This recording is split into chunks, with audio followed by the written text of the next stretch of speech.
I got to that point and I didn't want to give it up. But the thing of it is that I didn't want that.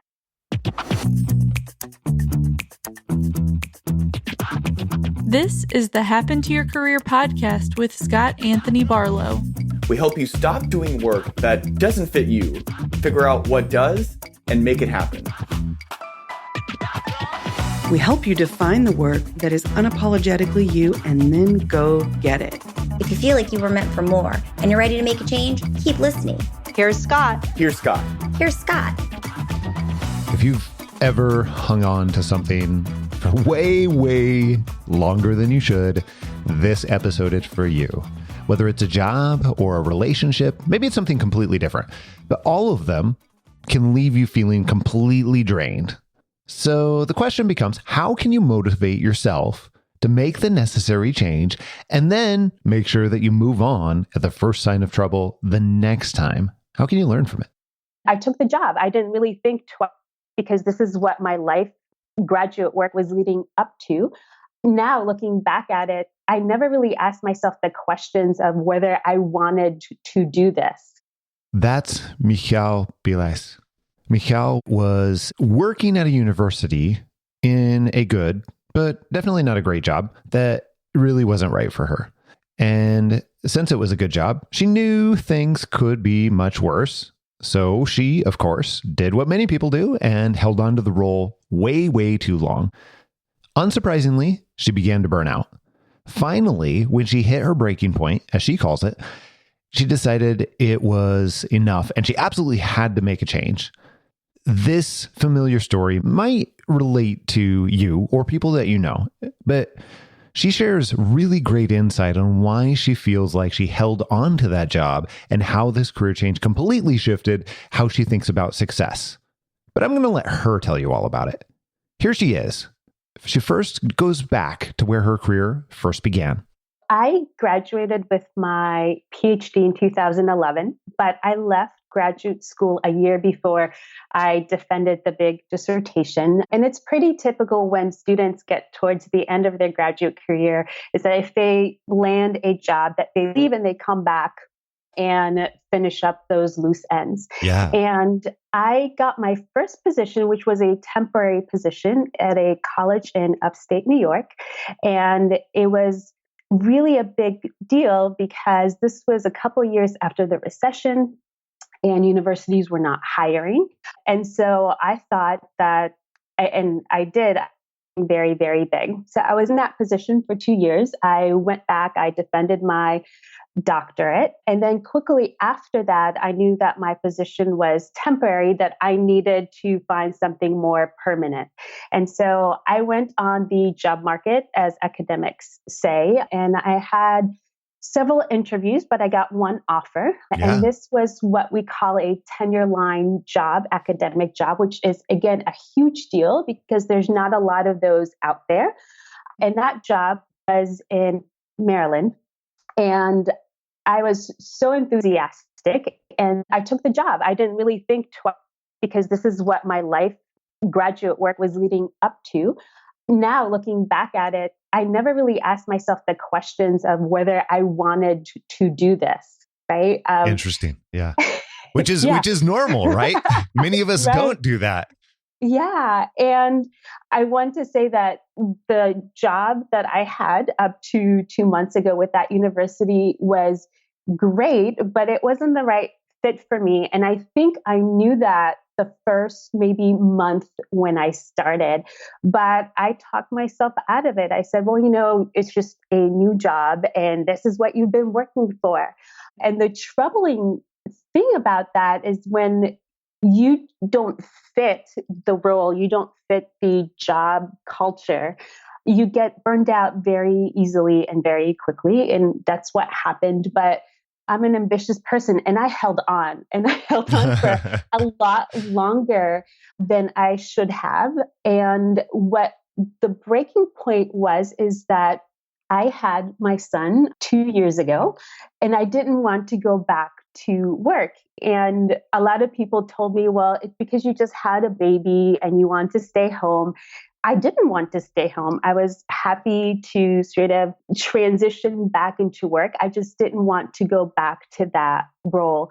And that's what sparked the career transition. And I'm smiling as I'm saying this, but as I was going through it, I was very nervous. I was very upset all the time. I didn't know what was next. And I had a lot of fear in being able to leave. Yeah. Yeah. I want to come back to that fear here in just a second. But before that, I want to ask you about something that you said just a moment ago, which was that you felt like you hung on a lot longer than you should. And I'm curious, since you've recently been through this journey, through this cycle, why do you think ambitious and high-performing people do hang on so much longer? Because I hear that again and again. So why do you think that is? I think because you're sort of working towards this goal. And in that process, what gets you through is that you want to achieve this goal. And that goal for me in graduate school was to get this tenure-aligned job. And what it means to get tenure in academia, it means that you work really, really hard, a lot of hours for the first 5 years. Then there's a committee of people who review all of your work. And if you get tenure, that means that you are permanent, you can't be fired, and you get a lot more flexibility and autonomy. And this is what, as academics, a lot of academics works towards. So I got to that point and I didn't want to give it up. But the thing of it is that I didn't want that. Right? I worked towards it, but I didn't want it. But I said to myself, well, I worked so hard, right? It's sort of like this sunk cost effect. You invested so much time, and to step away from it makes you feel like you wasted your time. And I don't think I wasted my time at all. I mean, there's a lot of value in a graduate education. There's a lot of value in any role that you take on. I think now I'm so much smarter to know that if something doesn't fit or whatever your gut is telling you, you're smart enough to know that, hey, I got here and this is great, but I'm going to move on. So I think this is a pretty common phenomenon among people who are very ambitious. You invested so much time and you get to that point and you look around and you're like, well, this is not really quite what I wanted, but I worked so hard for it. Why would I give it up? Yeah. That's so interesting, though, that this really is something that can take a hold of so many of us, especially when we do work so hard for it. I mean, you're a professor of psychology and very familiar with sunk costs and how that impacts your emotions toward different things. And I think that's proof positive that it's difficult to be able to see yourself in or recognize that you're in it when you're in it to some degree. So I'm curious then, fast forward a little bit, you ended up having a baby, and then all these people around you are telling you, well, why you were experiencing what you were experiencing. And it sounded like that really wasn't the case because you did want to go back to work. And what happened from there? What else caused you to begin to look at this in a different way? So you might be able to relate to this, Scott. When you become a parent, your time becomes very, very different, right? And your priorities change. And one of the things that came about from not fitting in with the role that I was in is that I was frustrated and angry, and I wasn't enjoying my family life. And I didn't want to spend my time that I was away from my son doing something that wasn't fulfilling to me. So the idea in my mind was, well, I'm sending my son to this wonderful daycare and he's getting a lot out of it. But that time that I'm away from him should be something that was very fulfilling to me. Yeah. And so that sparked the process. And I was Googling career advice on Google. And that's how I came, and I came across your podcast and I started listening to it on my commute home. So it was after maybe one or two episodes that I listened to, I went on your website and I filled out a request for coaching and I didn't know what to expect. And you so kindly emailed me back so quickly and you said that you were happy to have a chat. And I was so nervous because in my mind, I was talking to this career change God, and I didn't know where I was going to go.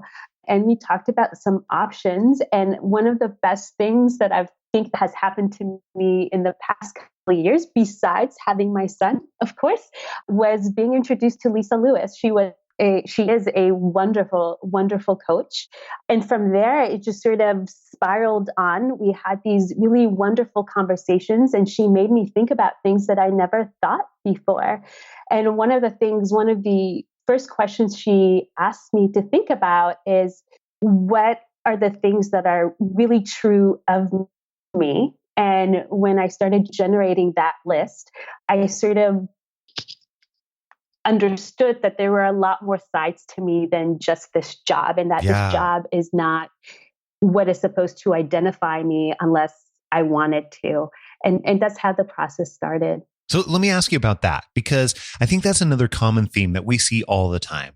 Even if we don't intentionally, and I know this has been true for me, and I've heard the same thing from many of our clients and students, but even if we don't intend to, a lot of times unintentionally, I think we find after the fact that we have allowed our career to be our identification, for lack of a better phrase. Yes. So I'm curious for you, as you started to untangle that, what was that process like for you? And then what did you start to realize instead? Well, that process was very hard, and I think I'm still going through it, especially because from day one, when I started graduate school, I was groomed to be a professor. And so it became really entangled in my identity. And what really helped was to look for opportunities that were fulfilling, that I could still identify with. Yeah. And do I feel a little bit sad sometimes that I'm not a professor?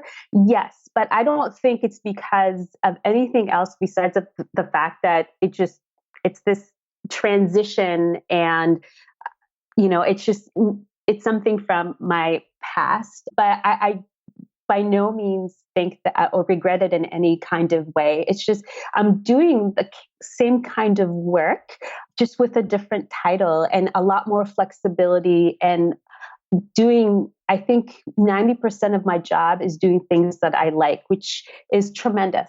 Right? That is tremendous. Most people barely have 10 or 15% of their job that they really truly enjoy. So, and especially if it is lining up so clearly with other things that you value too, like that flexibility you're talking about, and like some of the other elements. So that's super interesting. Now, I know that you really, during this time, you actually started doing photography as well as a more intentional piece of your life. So how did that come about? Because I know that was tangled up someplace here in the process. Yeah. So I have a lot of hobbies. I used to be a ballerina with a small ballet company in upstate New York. I did that for a couple of years, and I always had these other interests. And what I've noticed is, when I stopped engaging in those interests, there's something going on in my life that is not going quite right. And I was always taking photos. And once I started my tenure line job, I stopped doing that. And I want to backtrack a second and say that in this process of transitioning out of this traditional academic role that I had, I actually took an unpaid sabbatical. So my supervisor at that time was very, very supportive. I spoke with him. I said that I needed a little bit of time, and they allowed me to take an unpaid leave from my position. And so this was a difficult decision for you, if I remember correctly, too. Very difficult, right? Very, very difficult. So what prompted you to decide to do that? The thought of, this is going to sound really extreme, the thought of going back and teaching again just made me so miserable that I preferred to just struggle financially and not do it. How long and I am very familiar with that. I have been in that same place where that thought It's like, in some ways, and I think I took, at the time, it's been 12 years or whatever it's been, but at the time it was probably a less healthy approach, because I think for me, it was less intentional than what I know that you did, because you ended up talking with your husband and planning it out and figuring out how could we do this and what would it look like. Mine was more, how do I do anything else but this? And mine was running from, which is exactly what we tell people not to do. And so I would love to ask you a little bit about what took place between the time where you started thinking about this and you're like, I have to do something else. And this thought is making me miserable. Just the thought of it is making me miserable, let alone the actuality. And what took place in between there and then taking the sabbatical. Yeah, absolutely. And I want to mention, I will tie this back to the photography eventually. So what happened is that I had my maternity leave. I went back to work, and a couple months later, the semester started and I went back to teaching. And that semester was okay. I just really slowed down. These tasks that I used to do really quickly felt so burdensome to me. I just wasn't as productive as I used to be because I just didn't really want to do it. When I came back after winter break, that's when things really started to break down. I found it was really hard for me to get up in the mornings. I didn't want to go to work. And this was really unfair to the students that I was teaching because they weren't getting a professor that was there, 1,000%. And that semester ended, and I had a little bit of time to think during the summer. And as time was inching closer and closer to going back in the fall, I just had this really nagging feeling that I can't do this. So my husband and I had some very tough conversations about what it would mean for me not to work for a few months and just take a break and step away. And there wasn't any doubt that we were going to do whatever it took for me to feel better. And so we sort of planned ahead for this a little bit and put money away for me to be not working for about 4 or 5 months. And I went and spoke with my supervisor, and I explained that I didn't give too much detail, that I just I was feeling burnt out and I wanted some time. But at that point, I didn't quit. What happened was, so I started my unpaid sabbatical in August. And then by September, I had to let them know what classes I will be teaching starting in the next semester. And I looked at that email and I said, I'm not going back. This is not happening. Yeah. And so I spoke with him and I explained to him the situation. Again, he was very, very supportive, and it ended there. And so I said that come January 1st, I will be resigning from my position. And once I did that, I felt this burden and this heaviness lift off of me. But I was still very emotionally burnt out. So I wasn't working, and I was supposed to be looking for another job. And the financial pressure was always there in the back of my mind, but I wasn't able to do anything. I was working with Lisa for a good few months, and I knew what I was supposed to do, and she trained me very well. I just couldn't do it. And so I would wake up in the mornings with my son. I would I would drop him off at his preschool. I would come home, and sometimes, I will honestly admit this, I would sit on the couch and all I could do is just watch TV. And in my mind, I thought that I did that for a longer time than I actually did. I think it was maybe a period of 3 weeks. And one day I woke up in the morning and I just felt better. I don't know what made it better. And I started picking up my camera and I started photographing random things and posting them on Facebook. And then I asked if anybody would be willing to model for me for my portfolio, because I just wanted to do it for fun. I didn't think of it in any other way. And I got a lot of volunteers, and I went out there and I started photographing, and people were asking for me to photograph them. And so I started this little business on the side, and I felt alive again, that I was doing something that I was very passionate about. And that made me feel so much better that I think it was late October that I started applying to jobs and positions and networking. And once I was actually ready for that, the process went very, very quickly.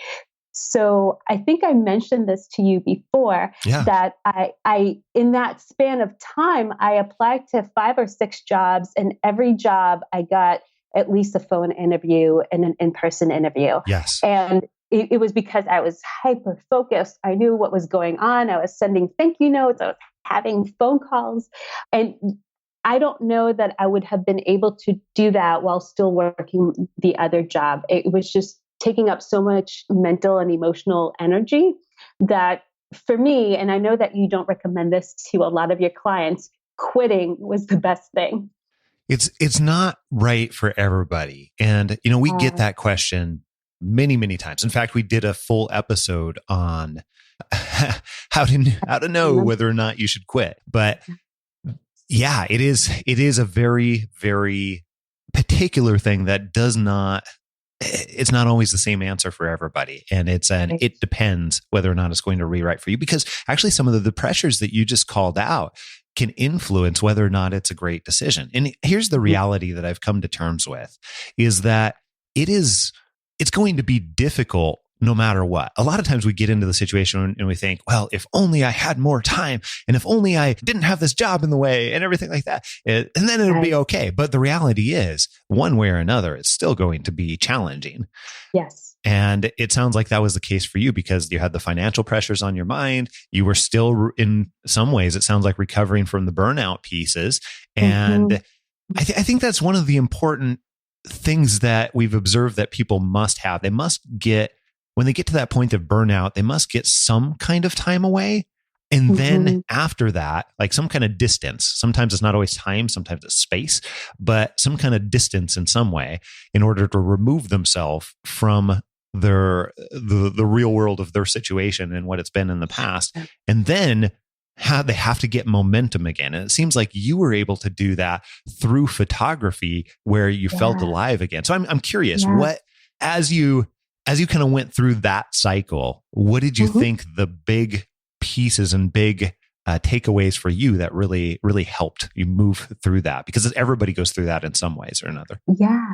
I think being patient with yourself, the more that I pushed myself and the more that I, in my own mind, beat myself down that I should be doing this and I should be doing that and I should be pushing harder, the more resistance I gave to myself, the more it took me away from the process and the more I had this aversion to figuring out my future. And the moment that I stopped and I sort of let my mind engage in something else, that calmed me down. And those fears were still in the back of my mind, the financial fear that, oh my goodness, I'm never going to be employed again. What am I going to do? How much longer can we do this just on my husband's salary? But I've heard this before, once you sort of give yourself some space to just calm down, you become more solution focused and you can sort of see a lot more clearly than when you're hyper focused and pushing and resisting where it doesn't get you anywhere. That's one of the things that we find that we are doing a lot of times with folks that we work with is helping them create that type of space. And it's not it's almost never an easy thing to do. But for you, now that you have done that for yourself, what do you think helped the most to create some of that space? I heard you say already that I just needed to stop being so hard on myself in some ways, but what else do you think actually made the difference for you there, at least from what you can reflect upon now? Sure. So one is giving myself space. 2 was in those days where I wasn't looking for a job, but doing something to occupy my time. It was photography. It was engaging in these day-to-day activities that was sort of preoccupying my mind. So I wasn't thinking about the job, process itself. And then I said to myself that I was just going to have conversations with people about what they do. And it wasn't about finding a job. I was just interested in somebody talking to me about what they do. So maybe that would spark inspiration for me. And I had so many networking conversations. And when I came at it in that perspective, where I was just going to talk and I wasn't going to ask for anything else, all of a sudden having these, I don't want to call them networking conversations. I don't know what to call them, but I would, contact somebody on LinkedIn and say, hey, I'm really interested in what you're doing. I would love to hear more. And they would be really eager to speak with me. And that sort of sparked my own journey to say, one of the things that was stopping me from moving on is that I didn't want to do anything academic, right? So I just came from academia and I had this like aversion, and I wasn't going to go back. Surprisingly enough, I'm still in academia. I still love academia, and I needed to acknowledge that. And I just needed to have conversations with people who are doing academically aligned careers, which there are a lot of people who are doing it. I just restricted myself from it because I couldn't think beyond my current situation. And once I stepped away from it, it became pretty easy to do that. Yeah. And once I did that, things progressed very fast, I think. That is so interesting. And we see that time and again too. And I'm fascinated by the psychology elements of exactly that, where you come out of something and then you're like, I need to get the heck away from that. And you're sort of attributing that to be the problem when that isn't necessarily the problem. Sometimes it's something completely different. And then, many times people end up in a variation, not always, but like in your case, you ended up in still academia, but in a completely different way, in a way that was much more in alignment with what you wanted and needed. And first of all, that is amazing, because I think that a lot of people don't really realize what that takes to be able to do the work in order to get yourself the time and space and all the conversations and all the things that have to happen in order to be able to get to that point and have that learning for yourself. But second of all, I would ask, what was the hardest part for you out of this whole thing? Or what were some of the most difficult challenges for you out of this whole journey or piece of the journey? Oh my, several things. As I mentioned before, letting go of the word professor being a part of my career identity. And once I let that go, that released me a little bit from the pressure. The other hard part was the financial aspect of it. And I want to echo what you said before, is that it's a dangerous thing to do, right? And it's not for everyone. And in my position, there wasn't any other way to engineer it. So before deciding to quit your job, I would recommend to talk with your supervisor, whoever is in a position to be a mentor to you, and see what other things could be worked out. I think that's very, very important. In my situation, there wasn't anything else that could have been worked out. And that's really important for me to say, because I wouldn't wish that financial pressure and fear on anybody, especially if you have a young child and you're trying to support a family. So I think that's really important. So in addition to this identity crisis and this financial aspect and the pressure of like having to do something right now, I mean, those were two big things about it. And I have to own this, that I was the one standing in my own way. It wasn't that there's not a lot of opportunities out there. It was just me letting go and not trying to find the perfect next step. And I think that's really important. And that's the third aspect of this that was really, really hard. Like when I was looking for something, the next step, I said, I need to do something that is perfect and it's going to fulfill X, Y, and Z. And that's really hard to do. And so you want to step into the process being very patient with yourself, being very kind to yourself, and thinking about just improving from where you came from to where you're going to go, and make sure that the next step is going to allow you the opportunities to grow. One of the most fantastic things that I love about my supervisor now is that when I interviewed, he said that he doesn't expect for me to stay there forever.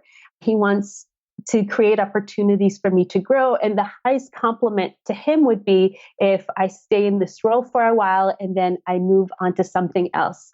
And when he said that, I said, yes, this is what the process is about, is doing something that fits your life in that moment. And if it doesn't fit, being flexible enough to think about that I can always move on and I can always engineer my situation slowly to find something that fits better. That is amazing advice. And I think also going back to what you said, that you were the one standing in your own way, I think we've had exactly 0 people that we've interacted with where the biggest challenges were something that was external. My personal experiences, then, that literally 100% of the time, the biggest challenges are us standing in our own way, which is not what I think many of us go into this thinking. So that is amazing for you, one, acknowledging that, and then 2, doing something about it. And then the not trying to find the perfect next step. I think that is so valuable. It's another type of pressure. Like you were talking about the pressure earlier, right? That is just another type of pressure that we have a tendency to put upon ourselves. And then it causes us not to be able to find any step. Right. Yeah, absolutely. And I think the difference between when I accepted the position that I'm in now and the one that I accepted when I moved to Maryland was that I accepted my other academic job as I started it. I was going to get tenure and I was going to retire from that institution. And I accepted this position knowing that I'm going to do this for a while. I don't know how long. I'm enjoying it thoroughly as we speak. And at some point, I'm probably going to grow into something else. And just that mind frame, that different framing is so powerful, right? It's not something that I've ever started with any other job, knowing that I may need to move into something else. And that's very powerful. Well, in some ways, and I love what you're talking about, in some ways, it is really setting us up for different types of unneeded, I hesitate to use the word failure, because I think really failure is actually good in a lot of different ways. And we try and engineer failure into a lot of different things that we do so we can have fast learnings. But it really is setting yourself up for whatever the opposite of success would be, and the opposite of what most people actually want, if we're going into it the way that you did and I did many years ago too, where thinking that, hey, this is the end. Like, because you're leaving the job, you're leaving all jobs one way or another. There is, whether you leave or whether they decide you leave or whether, I don't know, like something's going to happen eventually somewhere, something in life is going to come up. And so it is really an impossible thing to find that perfect place where you're going to stay forever.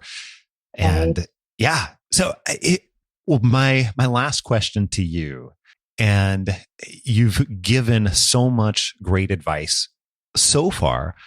What else, aside from not trying to find the perfect next step and getting out of your own way to some degree, what else, after having gone through this, would you give as advice to people who are in that place, back where you were, way back when, where they might be thinking about their role and being like, I don't know how much longer I can do this, and I'm trying to figure out what would be right for me, but what advice would you give them if they're back there to be able to really figure this out and let them know what's coming?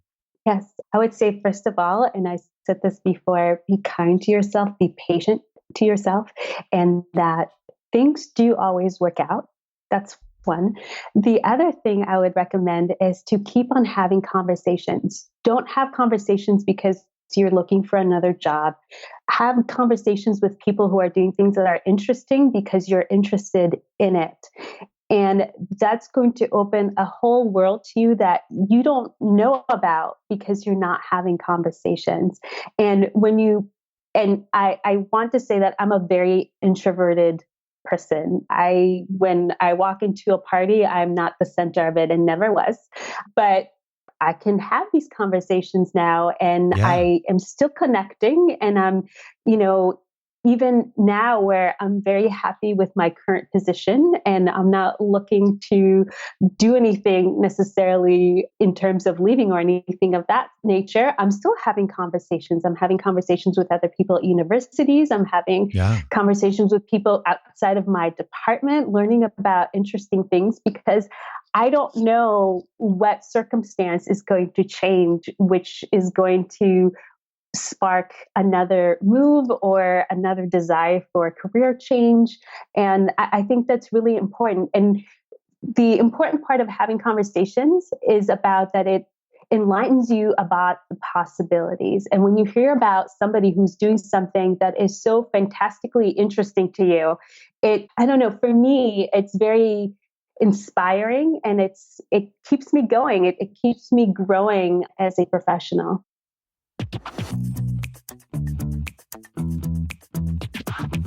Hey, if you love this story where we talk through and walk you through step by step how someone got to more meaningful work, then you'll absolutely love our audiobook, Happen to Your Career, An Unconventional Approach to Career Change and Meaningful Work. I even got to narrate it, which was so fun, and it's something that I really enjoy doing and will definitely do for future books as well. But it also contains firsthand accounts from career changers on how they made the move to more meaningful work, just like we include on the podcast here.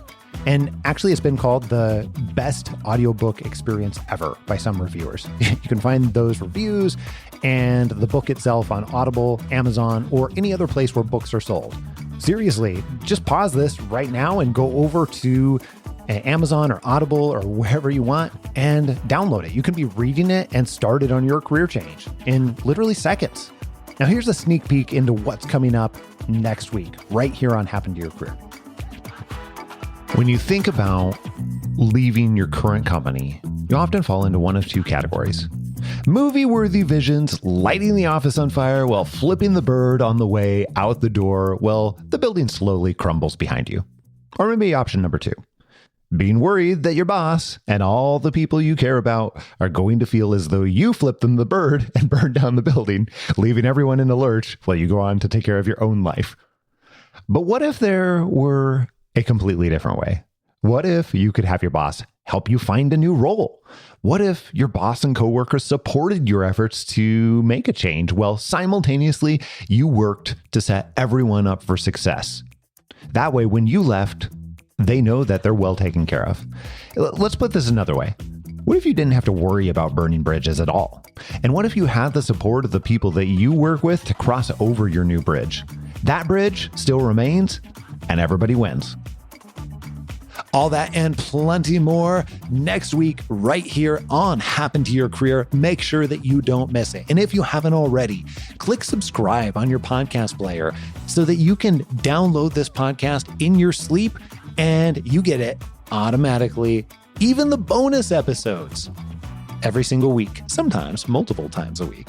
Until next week, adios. I'm out.